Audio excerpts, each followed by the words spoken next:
Okay, everybody, here we are once again, paying tribute to a great icon, a great influencer, a great contributor to our modern music identity, the great Kris Kristofferson. Man, you know, with the passing of each of these influencers, you really feel it, you know what I'm saying? And this just, for me anyway, came right out of the blue. I mean, Kris, of course, being 88 and at that advanced age, anything can happen. But I am working under the assumption that these legends and these icons will always be there. Why? Because they've always been there throughout my entire lifetime. So it's just one of those things that once it's taken away from you, it's incredible the impact that it has. I'll talk more about that later. But for now, I just want to give a shout out and a thanks very much to Tina Curtis. Tina sent me a notice by way of my private email, and she said, "Hi Wayne, one of my favorites, Kris Kristofferson, just died. I'd love it if you can do a tribute. I've added the links below. Peace." Thank you, I appreciate it. So what she's got here is the notification from ABC, breaking news. And then there is a 2023 update of Kris Kristofferson, where he's been and what's been going on with him. And I realized that, yeah, it's been, years since I thought of Kris Kristofferson. And then he has, I believe, yes, this is a live Why Me Lord. It's the story and also a song by Kris Kristofferson live. And then also live Kris Kristofferson in Wales, me and Bobby McGee. So without further ado, man, let's hit this up. So by these links, it looks like it's a decent 20 minutes. So you're gonna have to endure me and my sugarcane rum. All right.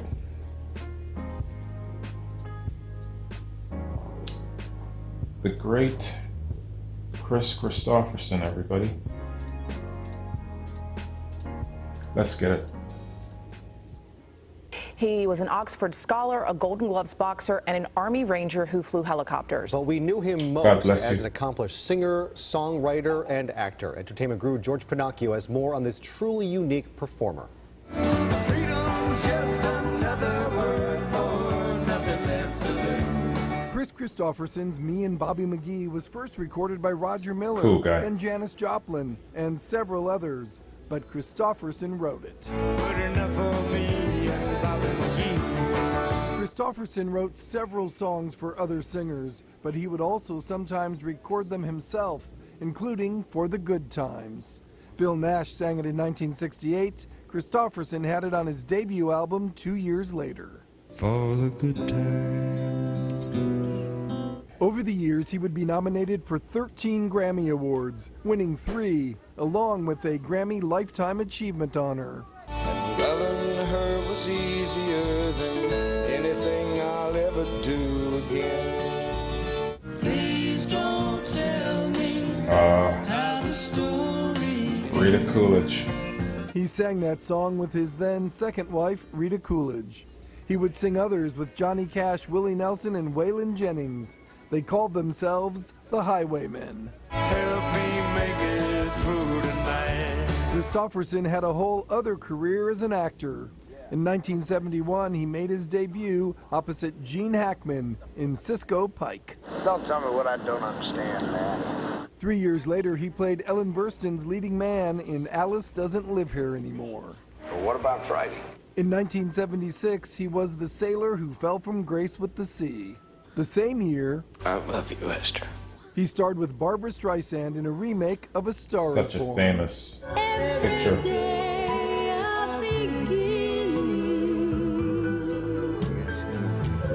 Among his other movies, Looks like we've got us a convoy. he was also in Semi-Tough with Burt Reynolds. He got an Oscar nomination for his original music in Songwriter with Willie Nelson. It's one for the money. He was in Big Top Pee-wee. Doesn't look like he's found his niche yet. Kristofferson appeared with Wesley Snipes in all 3 Blade movies. One of his final films, I think that's the last time I saw 2012's Kris Joyful was in the Noise, Blade movies. working opposite Dolly Parton. From here to the moon and back.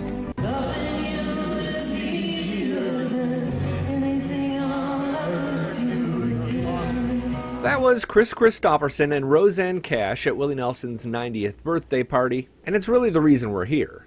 The actual party was in April 2023, but CBS aired it last December, giving about 5 million people a chance to see Kris Kristofferson on TV for the first time since, gosh, I think it's been a decade. Yeah. My math shows the 2014 Grammys as his last televised moment, and good golly, so much has changed, and it's not all bad for Kris. With this video, I hope to help you understand what Kris Kristofferson has been through. There's a pretty shocking twist, and you'll end up feeling pretty good about what you see, but first, I need to begin with a little bit of background. If you're a longtime fan, find time codes in the description section to jump over who he is and what he's contributed to country music. Please appreciate that there are new fans who are learning about Kris for the very first time. We're really going to count on them to bring Kris's music to the next generation of country music fans. Short version.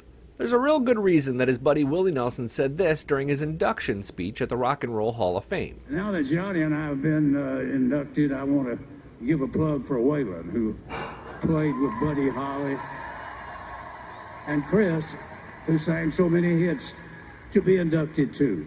He was of course referring to Waylon Jennings and Kris Kristofferson, who along with Willie and Johnny Cash formed the Highwaymen in the mid-'80s.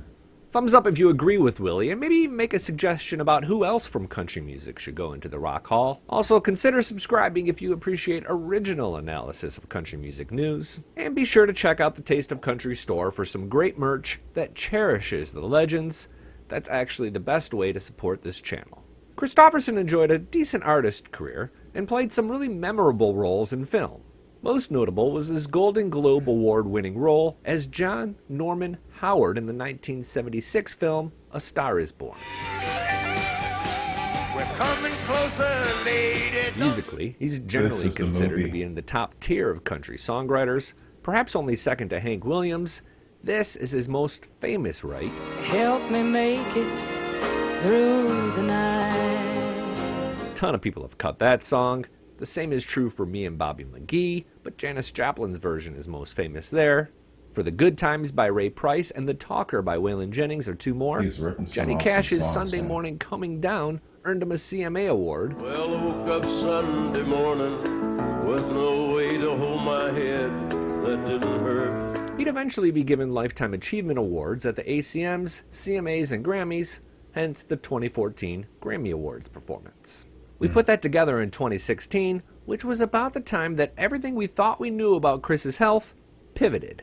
Kris will turn 88 in 2024, and as of 2021, he is officially retired. Still, he's made some public appearances over the last few years. Most notable are the yearly Country Music Hall of Fame medallion ceremonies. He helped induct Hank Williams Jr. in 2022, but he didn't speak and haven't been there that night. I kind of took that as a sign that he wasn't in a place where he could really wax poetic about someone's life and career.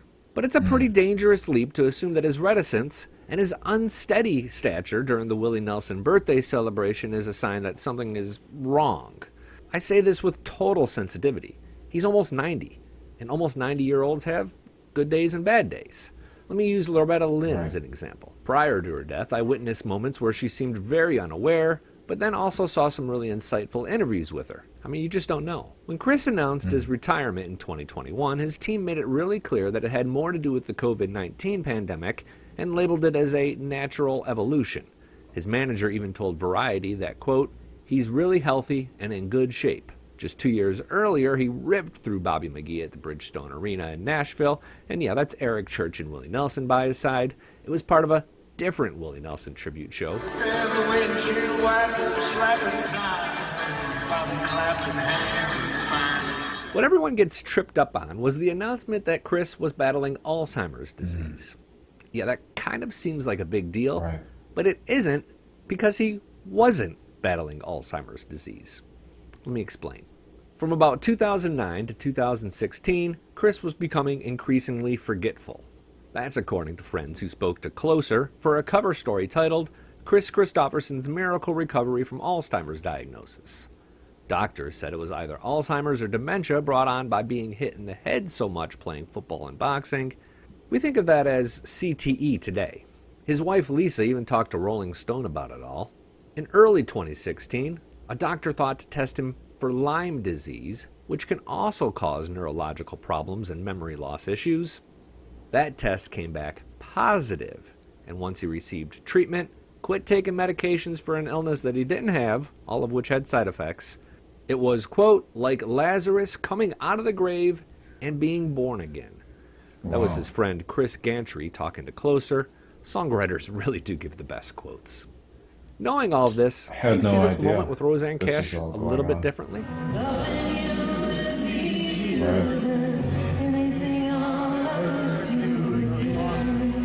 I know I do. Physically, he's not the guy who ran across the stage during A Star Is Born almost 50 years ago, but mentally, he's still very sharp.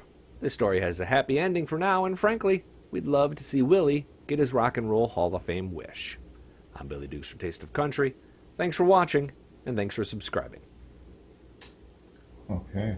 There's so much that could contribute to... Chris, before we do it, I'd like you to tell the story of Fly Me, Lord. I think it was inspired by Larry Gatlin, wasn't it? In a way. I was moved by a song I heard him singing in church. Was it Help Me? Help Me. Yeah. As a matter of fact, yeah, it was.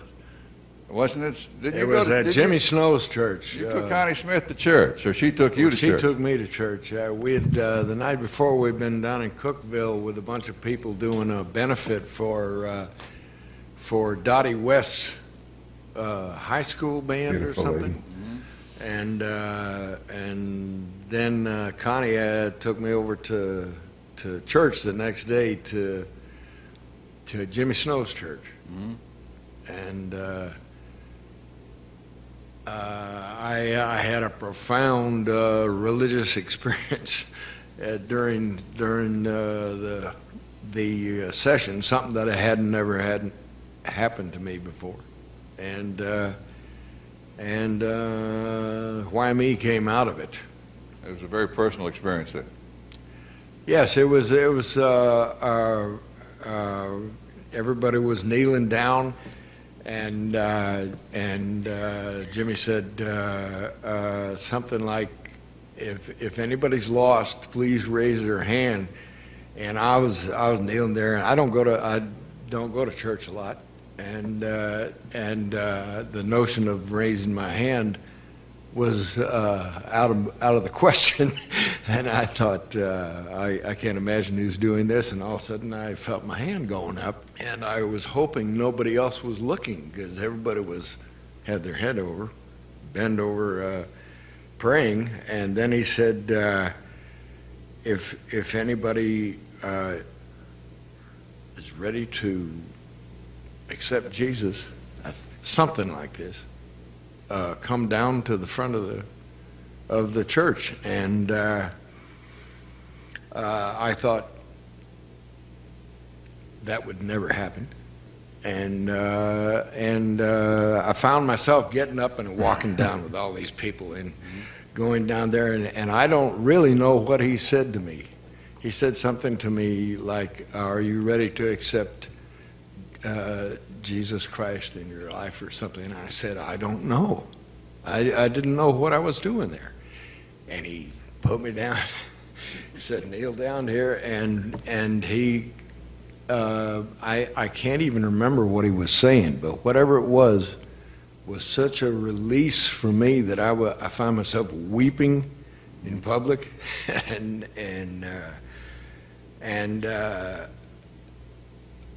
I felt this forgiveness that I didn't know I even needed. Conviction of the Could Spirit. we get you and Janie Fricke and Willie to do this? We'll sing harmony. You bet. Well, we'll try. I'll do it in G, and I hope I don't mess up the band again.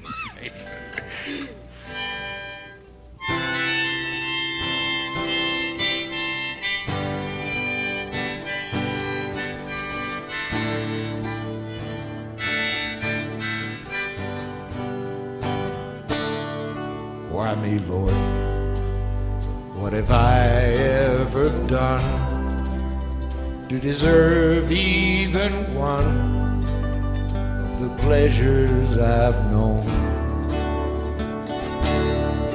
Tell me, Lord, what did I ever do that was worth loving you, or the kindness you've shown? Lord, help me, Jesus, I've wasted, so help me, Jesus, I know what I am. Now that I know that I needed you, so help me, Jesus, my soul's in your hands. Try me, Lord, if you think there's a way I can try to repay all I've taken from you. Maybe, Lord, I can show someone else what I go through myself on my way back to you.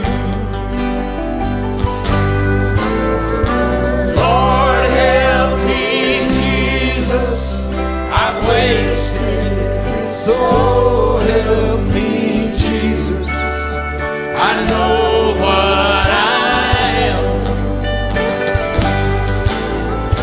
Now that I know that I needed you, so help me, Jesus, my soul's in your hand.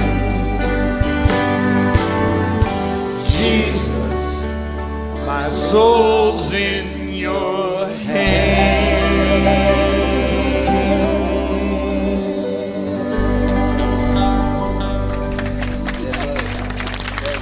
Thank you. Excellent. That's definitely in his top 5. We don't know it. Okay, and this is me and Bobby McGee. Busted flat in Baton Rouge, heading for the trains, feeling nearly faded as my jeans. Bobby thumbed a diesel down just before it rained. Took us all the way to New Orleans. I took my harpoon out of my dirty red bandana and was blowing sad while Bobby sang the blues. With them windshield wipers slapping time and Bobby clapping hands, we finally sang La Belle, the song that driver knew. Freedom's just another word for nothing left to lose. Nothing ain't worth nothing, but it's free. Feeling good was easy, Lord, when Bobby sang the blues. Feeling good was good enough for me. Good enough for me and Bobby McGee. From the coal mines of Kentucky to the California sun, Bobby shared the secrets of my soul. Standing right beside me, Lord, through everything I'd done. Every night she kept me from the cold. Then somewhere near Salinas, Lord, I let her slip away, looking for the home I hope she'll find. And I'd trade all my tomorrows for one single yesterday, holding Bobby's body next to mine. Freedom's just another word for nothing left to lose. Nothing left is all she left for me. Feeling good was easy, Lord, when Bobby sang the blues. Buddy, that was good enough for me. Good enough for me and Bobby McGee. Yeah. La la la la la la la la la la la la la la, me and Bobby McGee. La la la la la. Isn't that an actress? La la la la. Lady with the dark hair? La la la la, me and Bobby McGee. Yeah. La la la la la la, one more time. La la la la la. Oh, la la la la, me and Bobby McGee. Yeah. La la la la la, they sure seem fine. La la la la la. La la la la, me and Bobby McGee. You got them la-las down. La la la la la la, one more time. La la la la la. Oh, la la la la, me and Bobby McGee. La la la la la la la la la la la la la la, me and Bobby McGee.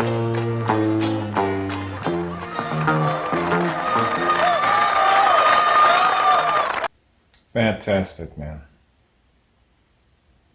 Wow. That, ladies and gents, is the personification of greatness. Kris Kristofferson.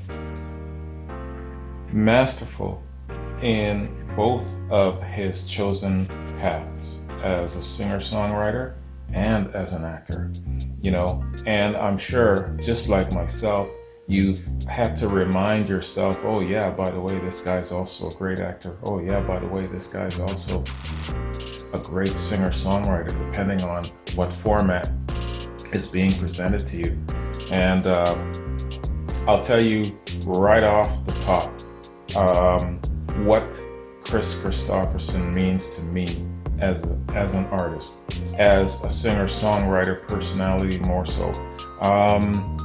The first time I ever laid eyes on Kris Kristofferson was during that movie A Star Is Born, and my mom was watching it in the rec room, and she was just in it, you know. And I'm not quite sure who she really loved more. Was it Chris or was it Barbara? I think it was both.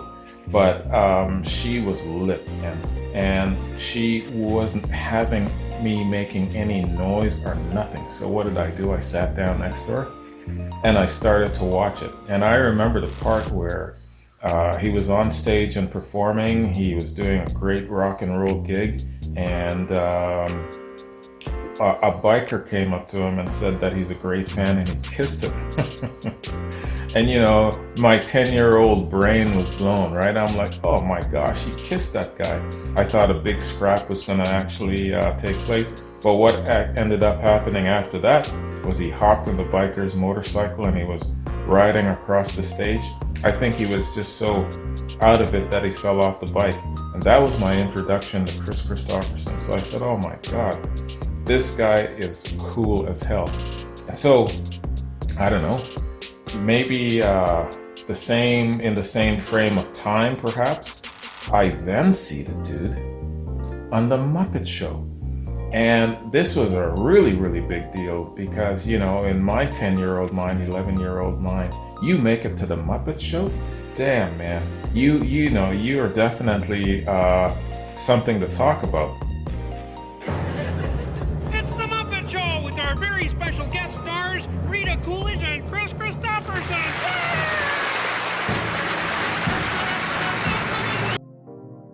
So not only was Chris on the show, but his wife was on the show with him, Rita Coolidge. And, you know, she was still and is one of my favorite divas of the 70s. So I'm like, yo, man, you're married to Rita Coolidge? Thumbs up to you, brother. So I've always liked Kris Kristofferson, and I've seen him throughout my growing up in Westerns and different things. And I learned that he actually wrote me and Bobby McGee. And so his stature in my eyes has always gone up, up, up and up. And being a very, very accomplished singer-songwriter plus an actor, damn man, I'm telling you. So this gent is one of those great influencers, trailblazers, icons that has influenced my life. And I say indirectly only because, you know, he was more of a country artist, but he was just one of those cool personalities. Everything about this dude is cool, even his damn name, you know. So I've always, I liken Kris Kristofferson and some of these great icons as kind of like a pillar of influence in your life. And even if I describe it as being indirect, I mean, I wasn't brought up in classic rock. I wasn't brought up on country, so to speak. But he is one of those influencers and pillars in your life that as soon as it's missing, you know it. You know, I mean, picture this scene. You build your beautiful beach house on the rocks overlooking the ocean, right? And one of those beams and one of those pillars all of a sudden fail, you notice that there's something wrong. You notice that it's missing. That's how I view Kris Kristofferson, as one of those great pillars who has always been there throughout my life. And now that he's not there, I notice it, you know? And what happens to that great beach house? It's never going to be the same. The foundation is compromised. That's how I see this great man. And I wasn't even brought up on his music or whatnot, but his influence has always been peppered throughout my growing up. That's how I feel when I lose one of these great influencers, man. So, Kris Kristofferson, I salute you, sir, for being part of my growing up and probably helping to shape a little bit of who I am now. So let us do this, man. I just want to give you guys a little background on Kris Kristofferson, and damn, I'll say this again, damn, if you have a moment, go check out his Wikipedia. This Wikipedia profile is busy. It's fat with information. And yo, man. Okay. So you know what I'm gonna do? I'm gonna hop around just to kind of give you a little bit of an outline of the great artist, Kris Kristofferson. Kris Kristofferson, born June 22nd, 1936 to September 28th, 2024, was an American country singer, songwriter, and actor. Among his songwriting credits are Me and Bobby McGee, For the Good Times, Sunday Morning Coming Down, and Help Me Make It Through the Night, all of which were hits for other artists. In '85, Kristofferson joined fellow country artists Waylon Jennings, Willie Nelson, and Johnny Cash in the country music supergroup The Highwaymen, which was a key creative force in the outlaw country music movement that eschewed the traditional Nashville country music machine in favor of independent songwritings and producers. Outlaw.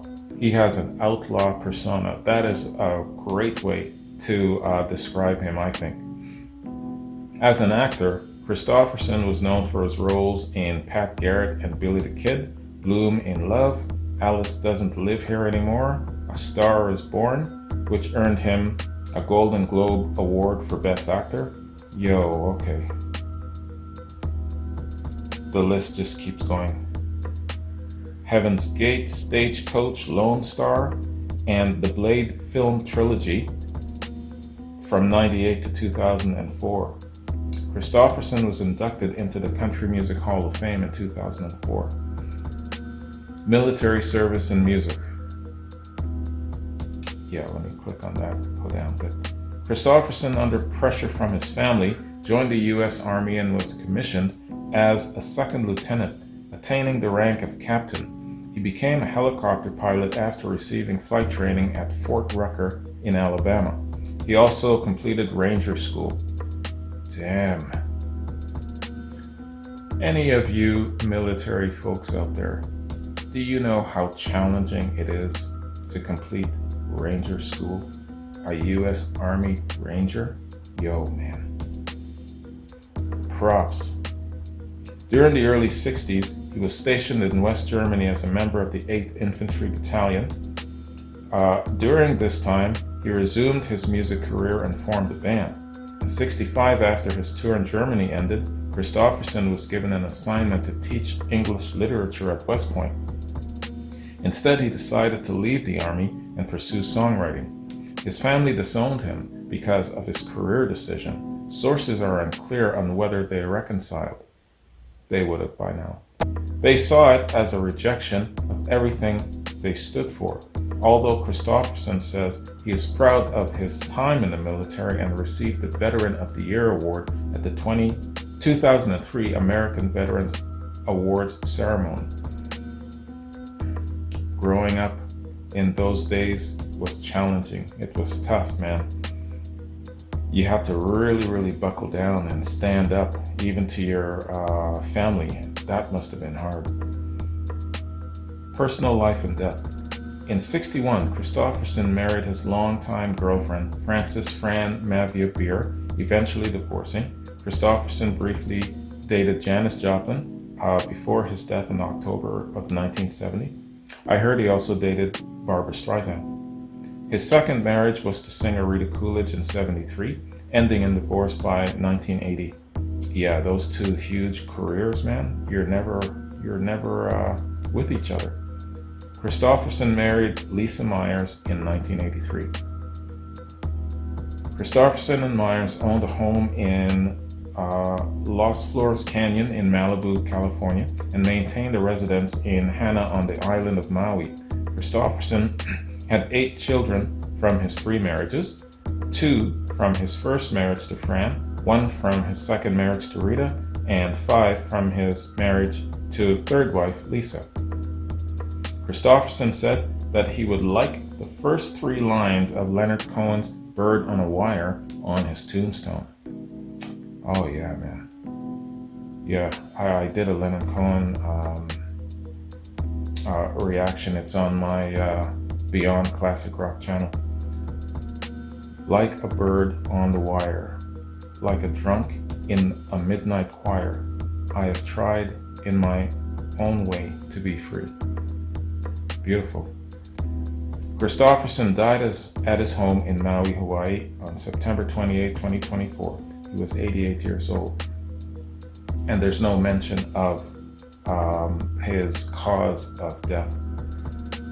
But I'm guessing perhaps it had to do with the contributors to his early cognitive decline. I'm only guessing. But yeah, he has lived a really, really decent life.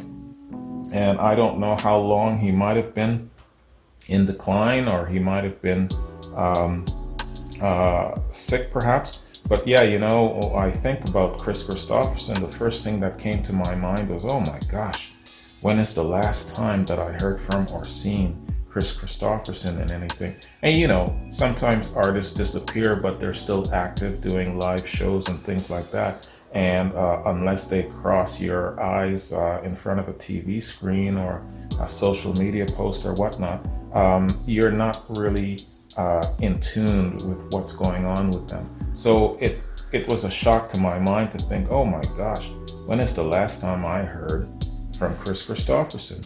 And my mind immediately went to the Blade trilogy, So, and that's basically on his acting side. And the last thing I saw him in was that Mel Gibson movie with Helen Hunt, and he was playing a mob boss. That shit was humorous as hell, but he was very, very convincing as a mob boss. Can you imagine him doing a string of movies as a mob boss? Definitely up his street. So, man, I can go on forever, y'all, talking about the great Kris Kristofferson and his influence, and I call it an indirect influence on me. But he's always been there, always been around. Everything about him is cool, from his name to his look to his swagger, his attitude, to the woman that he chose to marry, Rita Coolidge. Damn, everything about this dude was cool as shit. Plus, he made it to the Muppet Show. No lie, the Muppet Show was the shit back then. And, for me at 10 or 11, however old I was, you made it to the Muppet Show, you were always forever embedded in here and on my radar. So the dude made it to the Muppet Show. So, man, Tina Curtis, thank you very much for the notification and also for the links. I appreciate it.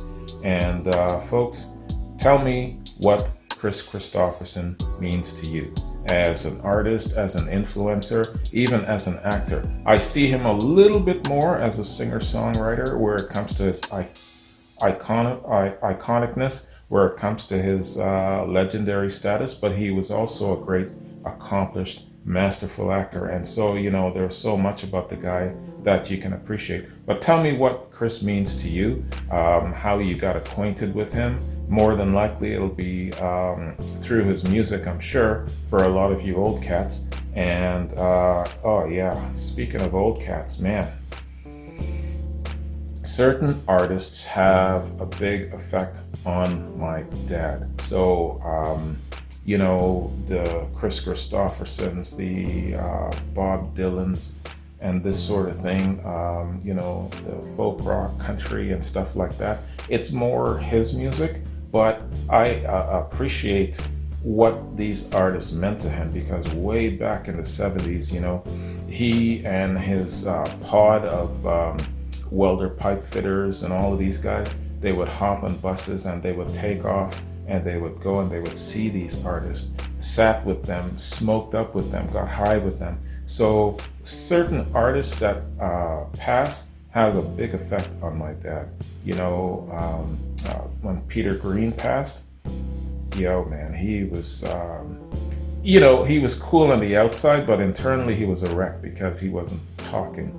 And same with Jerry Garcia. It really, really affects him. Some of these guys in that genre, he's Kris Kristofferson's age. So I feel it. So I know that I'm going to have to make a specific call to Jamaica and, have a little bit of a talk with him. So I can tell with the passing of certain artists, he feels it. He's feeling this one. So, man. Hey, one thing before I bounce, I just want to give a shout out to Michael from The Bottom Line. This dude is a really, really good analyzer of music. The shit that I always said to you when I had